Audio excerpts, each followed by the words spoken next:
up, Gloomers? So today we're going to be talking about something that's, I think, incredibly important, especially when talking about the transition from Gloomhaven to Frosthaven, and that is card design and some lessons that we learned from Gloomhaven, focusing on some of the more powerful cards, some of which are incredibly obvious, and a couple that I think went a little under the radar. And I'm going to kind of talk about some card design, and instead of fixating on the ones that are all incredibly broken, I want to actually talk about them in groups, and so we don't have a lot of overlap. So I'll be picking just one card from every group and kind of going into why we're not going to be seeing any of these going forward, because there's a handful of cards that are there's plenty of lackluster cards in Gloomhaven that in Frosthaven I feel like we're pretty lacking in the that's boring department. But there are cards in Gloomhaven I think we're just not going to see again because they're busted as hell. If you want to be kept up to date with everything Gloomhaven, Frosthaven, Crimson Scales, and everything, be sure to like and subscribe. This is a spoiler video, so all Gloomhaven locked classes will be discussed in this, so you have been warned. So the first thing we're going to talk about is the effects of area of effect crowd control, and we're going to focus on a couple cards that do area of effect disarm. What I want to focus on prevention is key, mostly because it's a level 1 card that has such a lot of potential. It just pairs well with itself, because sometimes you have cards where like, oh, this had a good initiative. Here's the thing, with an initiative 13 you beat a lot of the early initiative attacks that could potentially screw up your turn, and it just gives you a lot of initiative control to go before enemies. But it disarms up to 6, very unlikely you get 6, but up to 6 hexes. Usually you can only hit 2 to 3 targets in there, but still, just saying, hey, those 2-3 guys this turn, you can't get any attacks in while you let all your teammates just wail on them. Not only that, but because you know you're going to reliably go early, and the fact that you can communicate these to your allies, they can prepare for that. And just allowing that coordination and having that hard, non-loss crowd control is just so powerful. Not only that, but I know I've made jokes about the Saw class in the past, but this is one of the reasons why it's actually very powerful. I personally think that the Saw class has a really strong striker build, and I don't think it's actually a good support class, but I think it's an incredible striker, and this is one of those that's just incredibly powerful. Now this is in more of a support role, as it obviously is. However, any class that can just say, hey, 2 to 3 enemies, you're not attacking this turn, and just being able to do it every rest cycle, and be able to go in such an early initiative is too powerful.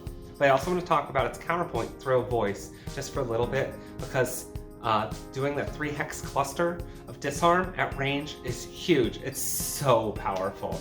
The initiative 44 in the bottom is not great, but 44 is usually enough that it's just in the middle land that you're it's hard to control, so you have to pair it with some early initiatives or late initiatives, which the Soothsinger has plenty of, but you have to have a little bit more nuance to make sure it's going to land where you want, because since you need them in this specific formation, more often than not you're going to want to go early after you see that you can land it, and you may not be going early enough to reliably ensure you're going to disarm everyone. Reinforced steel. So there are a lot of items in the game balanced around just being able to use once every long rest. And that's pretty good, because you'll usually take some long rests in the scenario depending on how you play, and there's plenty of items that are really good in this category, such as the long spear, the boots of striding, and the eagle-eyed goggles. Being able to get advantage on an entire attack action, being able to add 2 to any movement, and of course being able to turn any single hex attack into 2 hexes are all very strong, but then you have the long rest to get them back. This card just breaks the rules. Imagine if that was a passive benefit. Every single attack you make turns into 2 hexes. Every move you make gives +2 move. Every time the first attack you make each turn, the entire action gets advantage. That's too powerful, right? Now the thing is, that's just busted. Just as long as you have the right items, but you can. You actually have the item slots to equip all 3 of those, and they're all available at low prosperity. Now, you're like, well, if I have to pick one of those, it's hard to pick. If you have all 3, you can pick balance between every turn, like this turn I'm going to turn on this passive, this turn on this passive, so on and so forth. Those cards as passive items are so powerful, so being able to pick, instead of saying, well, if I had to pick one, +2 movement for the whole scenario would be good. It's not committing to that. You commit on a turn-by-turn basis, on what you need. And because you can still pair it with long resting, or there will be some turns where you don't need to use one, you can kind of use as a combination of getting multiple of these buffs at once. The card's just too powerful.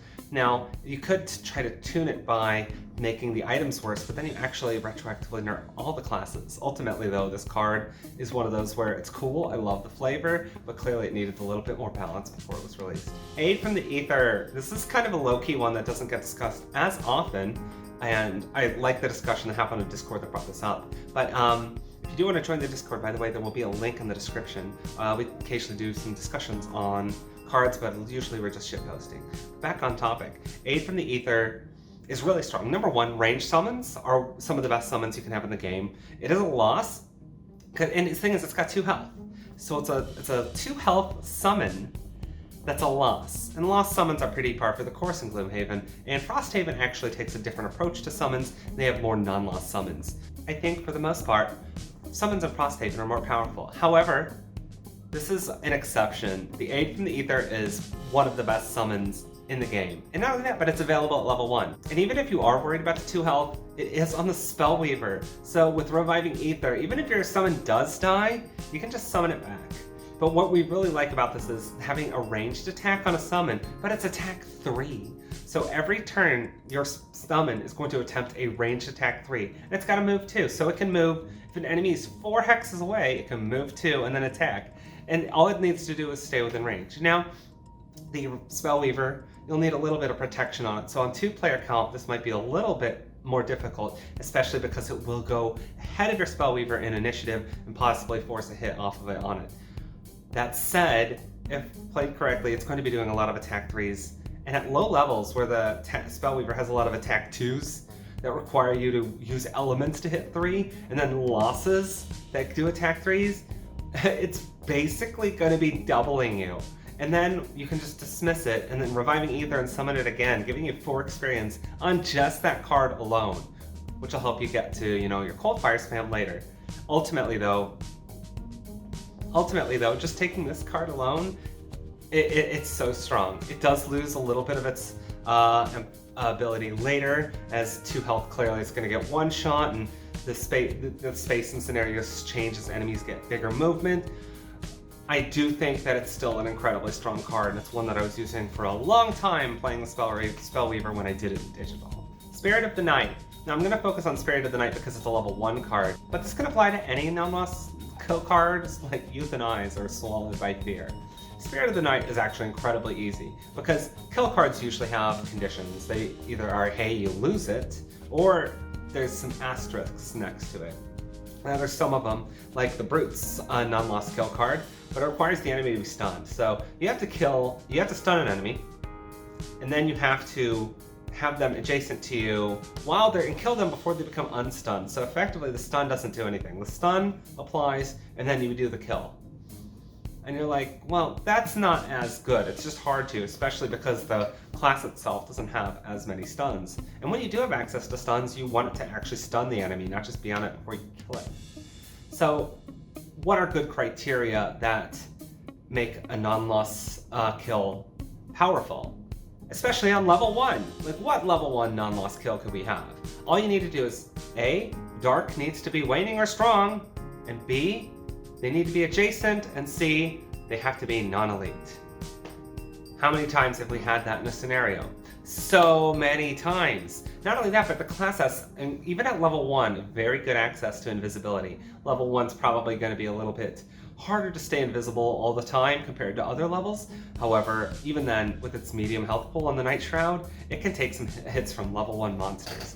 And all it's going to be doing is killing incredibly easily and reliably a normal monster with 1/2 a turn every rest cycle. That's already too powerful. Now Euthanize also gets some bonuses because the Sawbones is loaded with negative stat debuffs, and all you have to do is have 2 negative status effects on them, and then you just erase them. Whereas Swallowed by Fear is a level 6 version. It requires 2 elements in play, but it removes the elite criteria, so you can actually straight up remove elites. Elites at full health. Those really annoying ones, just get Dark and any element into play. Oh my goodness. Swallowed by Fear is really when the Nitro really begins to take off. It's so powerful. Now, don't get me wrong, before then, it's still strong. But that's just the really part where it's just, this is ridiculous. This class does not need to exist. But Spirit of the Night is immediately where it's like, are you kidding? Like, so you have the Spellweaver who's like, I can turn this element into +1 attack and 1 experience. And the Night Trap's like, I'm gonna just kill that guy. And you realize that when it comes to fighting for elements, if the Night Trap needs it, you have to give it to him because he will use it in a more effective way than you. And that's not balanced. Perverse Edge. So, Perverse Edge, and we're also gonna say any like non-loss stun, but I want to specifically focus on that because like Holy Strike, Dazing Wound, and all the others are very, very strong, but Perverse Edge really stuck out to me because I remember this one time where I was playing my thief. I can't remember, I was like mid-high level, and I had to short rest because we were playing on a little bit harder difficulty with some newer players, and I was carrying the team, and I took a short rest, and my level 6 card was what I drew. And I was like, well, I can't redraw again because I might lose my level 1. If your level 1 card is blowing away your level 2, 3, 4, 5, 6, and 7, maybe that's 7, I don't know. I think actually, yeah, blowing away all those cards, maybe it shouldn't be a level 1 card. So, number 1, a weak attack 1 is not worth anything to talk about. But the fact that if it just said, hey, stun something, that's one thing. But you actually have the potential, especially with the Mind Thief small deck, it's actually easy to get +2s on it. So it's very easy to turn this +1 into like a 3 damage attack, which is really strong for a bottom. But now you're for like, oh, 3 damage on a bottom. That's pretty good, if that were all it did. And that's not necessarily reliable, but that's just like a little bit of frosting on that delicious cake. But otherwise, it's stun anything within range 2 of you. Just stun it. That's all. On a bottom, so you can still use your top half with like Mind's Weakness or anything to turn anything into an attack 4. So if your whole turn is just gain an experience, stun an enemy, and attack 4, that's stupid. Not only that, but because it synergizes so with Chilling Apparition, because it infuses ice, in addition to non-loss infused ice, pairs well with that card, so now you can turn it into an attack 5 stun on your next turn. That's stupid, the amount of like lockdown you have on 2 level 1 cards. But Perverse Edge really sticks out because 8 initiative. So you're gonna go first. You're gonna go before the enemies. There's hardly any enemies that go from initiative 2 to 7. Simply put. So you're gonna go before them, you're gonna stun one of them, you're gonna get an experience, you're gonna infuse ice, and you're gonna stun them and possibly put some extra damage. It's just too strong. Not only that, but the top half laws are actually really powerful too, especially when you're fighting bosses where you can stack some small debuffs on them, and just like, oh, I'm just gonna do, I have 3 debuffs on them, they're like muddled and blah and so on. And you're like, okay, that's cool. You muddled and poisoned them, so it's like, because they're poison, mind weakness, that's 3. They have 3 negative debuffs, that's 6. And then you have the base 3. So you're like, hey, attack 12. And they're like, wait, you're attack 12ing? Yeah! And not only that, that would be different if you're like, you could do that with a card that wasn't great. But the bottom half's so good. And then the top half has the potential to really pay off. Anyway, what I'm trying to say is it's too strong. Disorienting Roar. So this is a card you're just not going to see again. Not because of the top half. The top half, you're going to see some of these like this, but first off, good initiative and a busted bottom. The bottom in some scenarios is completely useless. However, there are some scenarios where that bottom will absolutely win you the scenario. Not only that, but it's on the Beast Tyrant. So the Beast Tyrant, especially the way some people play it, and this is fine, where they just leave their little Vermling in the back entrance, the whole scenario. Now, one of the things you can do with this class is, when paired with Concentrated Rage, you can just say, hey, pitch a card, and just get a bunch of bonus to all your attacks this turn. Since the top and the bottom may not be useful, the initiative, the really strong initiative, is something you may consider doing. You can just say, hey, I'm going to pitch this for +3 to all my attacks this turn anyway, knowing that it's just going to be a +3 to all attacks this turn because you're going to pitch it anyway. So use it for the good initiative. Then you use the bottom half at that one time in the scenario to put that really annoying elite in the back room, right in the entrance, and put your Vermling up front. Your Vermling is fully refreshed at full health, able to take at least a couple hits to ease your party off, while that elite has to spend several turns to get back. That's not necessarily the most busted thing. It's not too dissimilar to a kill card, because you'll just be able to kill the elite when they finally catch up with you later. But the problem becomes when some of those scenarios that are just impossible, or not impossible but hard, the alchemy lab becomes so much easier. There's so many, the Savas Armory, it's insane the amount of scenarios that this can bust. And all you need to do is teleport thing. Actually, I remember there's one scenario. Oh, what is it? The one after the sewers where you have to, there's 4 little water wells and you have to like do the bottom actions on them. And then there's the annoying things filling the room doing ranged attacks. What we did is, and the first time we caught this, we're like, oh no, we're gonna lose. We put one of those really annoying enemies, I think it was a black imp, at the entrance. And then we had the beast tyrant. Of course. We put one of those really annoying enemies right back at the entrance, like a black imp, and then the beast tyrant teleported right adjacent to the pillar. So next turn, it started just turning off the things for the water, and then, like, that scenario suddenly turned from, oh my god, we could lose this, to, oh, we're definitely winning this, so we need to remember to farm for experience. Like, how can one card just change so many rooms in the scenario? Now, the whole point isn't that this is universally powerful, but it just changes some scenarios from, oh shit, to, oh, okay. And no card should have that much control over certain scenarios. As a result, you'll see some nifty things like this, and there's actually a Deathwalker card allowing you to, teleport between shadows for a little bit. That's cool, but it's much more limited. You have to have the shadows set up. Enemies have to have died. You need to leave them there, and so on and so forth. So that one's a little, it doesn't force an enemy to teleport all the way across the map. So there's some cool stuff in Frosthaven, but it's never going to be as broken as this. Next one, disorienting dirge. So disorienting roar, disorienting dirge, we're basically picking on the disorienting cards. So, but disorienting dirge is just, first off, it's busted. It doesn't matter which half you look at. This is one of those cards with, first off, good initiative, but then it doesn't matter what half you look at, they're both busted in their own way. Number one, let's focus on the top. Even if you didn't have a song mechanic, this thing's just a permanent effect that hits all enemies. They don't need line of sight, so even if you're like out there, it doesn't matter where you are, there's no range, there's no line of sight, all enemies attack with disadvantage. But it's not all enemies are muddled, so some of the bosses all have immunity to muddle, not all of them. And then, so they've got, or like, hey, this enemy will be teleporting around doing these things. It doesn't matter what happens. Range, line of sight, immunities, nothing. All enemies attack with disadvantage, which is huge, because first off, that basically means you have an iron helmet on every character. When we've had disorienting dirge, we've never gotten crit. Simply put, that sort of softness on enemy attacks changes how you play. Now, I don't know how you play, but when we know we can't get crit, we know that like the enemies are constantly going to be drawing all these penalties and usually resolving into +0s and +0s and -1s. We just play more die hard, and we just run in there, go attack with our biggest attacks. We pick cards a little bit less on self-sustain, and it changes how we play to just kill the things. And then we have to turn up the difficulty because frankly, it works. So now we have a card that just changes. It gives everyone a very strong item. It makes everyone play to the point. It's so powerful. I think a lot of people are like, well, muddle's not that strong, and one turn muddle is not on one enemy is not that powerful. However, a permanent muddle that bypasses range, line of sight, and muddle immunity on all enemies at all times, even while you're long resting, is stupidly overpowered. Plus, every turn you leave it in play, you get an experience. But then that brings us to the bottom.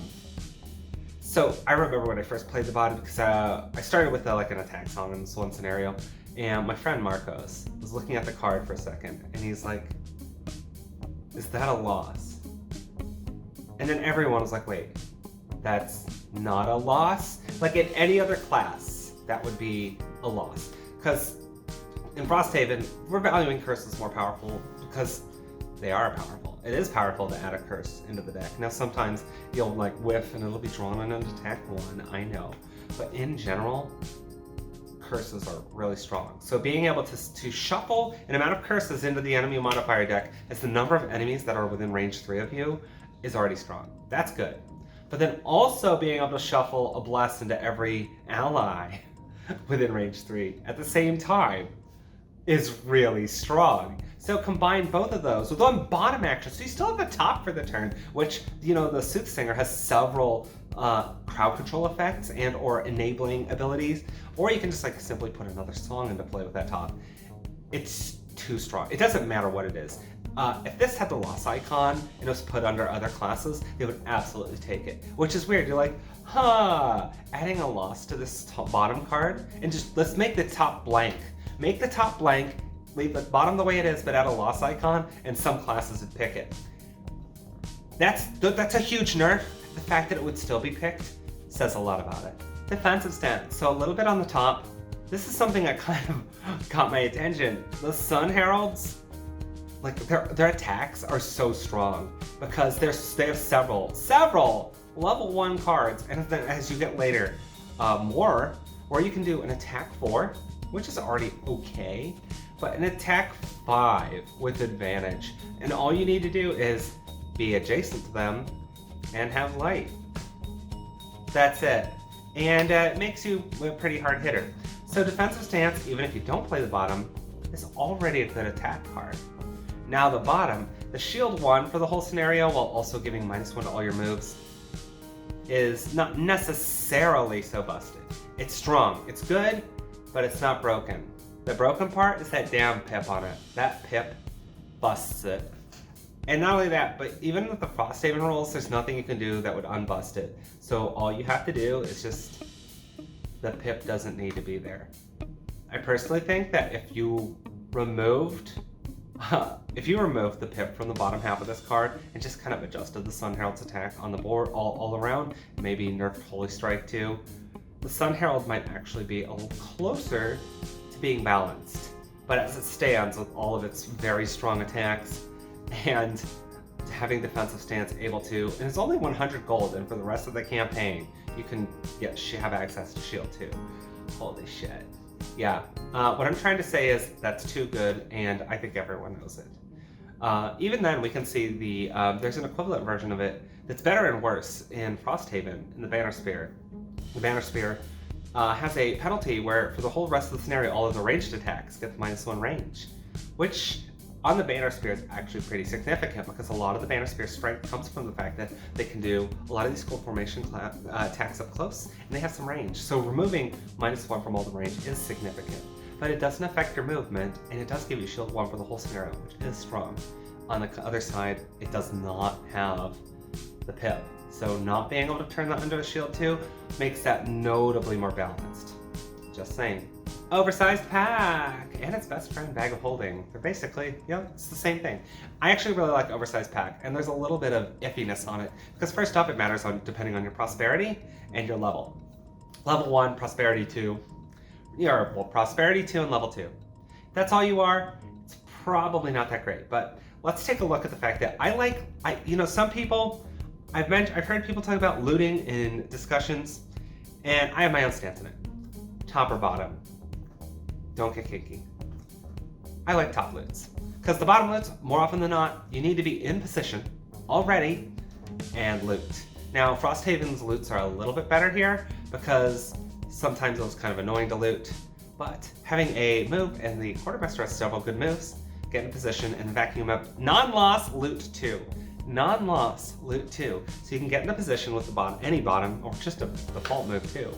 Be able to vacuum up everything within 2 hexes as a non-loss, that's strong. You can default the bottom of this into a move 2 if you need to, because both halves of this are incredibly strong. The loot 2 will give you all the coins you need to soup up your class that is super powerful with items. So you need items, and this is your vacuum. This is your gold vacuum to get you the items you need to be overpowered. Number 2, that bottom's busted. The bottom's busted mostly because of items. If you ported this card over to Frosthaven, number 1, the loot 2 would still be overpowered. I'm not gonna say that's not true. But the bottom half, the loss items that you have, those small little items, the potions you can make in Frosthaven are far better tuned Not only that, but the Frosthaven Stamina Potion is non-recoverable, so even if you pair this with the Stam Potion, you're not getting it back. So you have to use the other items instead to get the full use of this. And as a result, because you're not going to be stacking, Cloak of Pockets as readily due to access and other, it's just not going to be as powerful because of the available items. You're still going to have some of your favorite ones that you had available in Gloomhaven, but not some of the most busted ones, or they'll be unlocked later, or it'll be more difficult. So what I'm trying to say is, this card's busted, and Bag of Holding is its big cousin. Instead of Loot 2, it's Loot 3. Loot 3 is basically loot a whole room. And the bottom half is the same as before, but then all your adjacent allies get to do it too. And if you're like our group, we all load up on the most busted small items in the game, and then hey, we can all do it again. Usually you're like, yeah, cool, you're going to be playing on deadly difficulty or something with this because it just trivializes it. Of course, that version's a level 9, so you're probably already, steamrolling with your level 9 Quartermaster anyway. But the other version, the weaker version, is a level 1 card.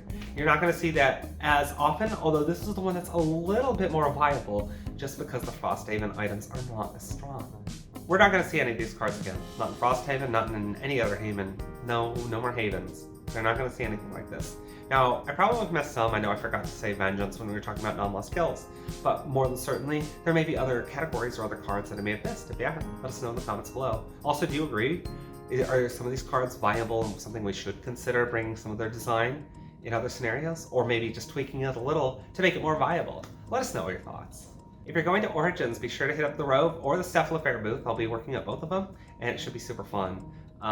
It's in Columbus, and it's through June 8th through 12th, so check it out. I just want to thank all of my patrons again for being amazing and for watching. You guys are all awesome. I really appreciate your support. Thank all of you for watching.